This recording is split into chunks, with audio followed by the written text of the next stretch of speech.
I was going to say we have something in common. We're both Irish girls that moved to Manchester. Yeah. So you can tell me what you loved about Manchester, what it's like, what it was like then and now. Then and now, it's actually really the same, what is quite funny. Because obviously, I've gone between Dublin, London, Manchester, and Dublin has changed a lot in the last 10 years. London changes every 5 minutes. Manchester's kind of the same. And I think that is very special. Like Chorlton is exactly the same as it was when I left it. I was there like a couple of months ago. And I think for me, what was so amazing about Manchester, and a real part of the reason I moved here, was because of the music scene. And I was nothing and nobody, and I didn't have a fucking pot to piss in, excuse my language. And you can get your feet on the ground in a city like Manchester if you don't have a pot to piss in, and you're a songwriter, and you're willing to just do it all the time. And the level of like musical connoisseurship is very high in this city. So I was doing open mics at age 20, and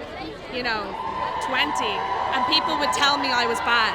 People would tell me that they didn't, but no one was ever mean. They'd be like, I didn't like that song, but I love that one. You should just do that one and more like that one. And I'd be like, going home like, I'm gonna blow my brains out.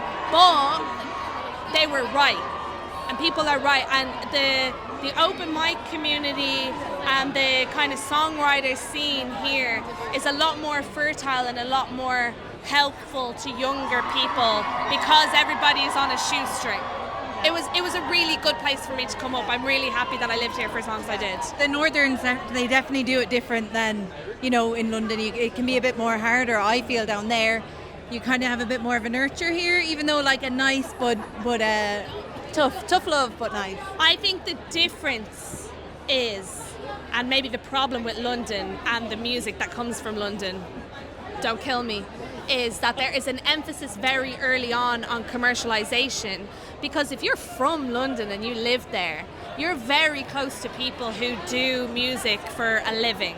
And if you're from Dunboyne or you live in Manchester or Dublin, there's not that many people that are super successful, so it's not a given, and that's not the point of doing music. And it's not the point of doing music in Manchester is to become a star, to become famous, to become rich and famous, blah, blah, blah, blah, blah. But I think I see it in a lot of like musicians that come up in London that was instilled in them very early on, that if you do this and this and this and this, you'll become a star. But that was never conversation until I got signed when I was 26. So I had a lot of years of just trying to be better than all the other songwriters around me because I wanted to be really good.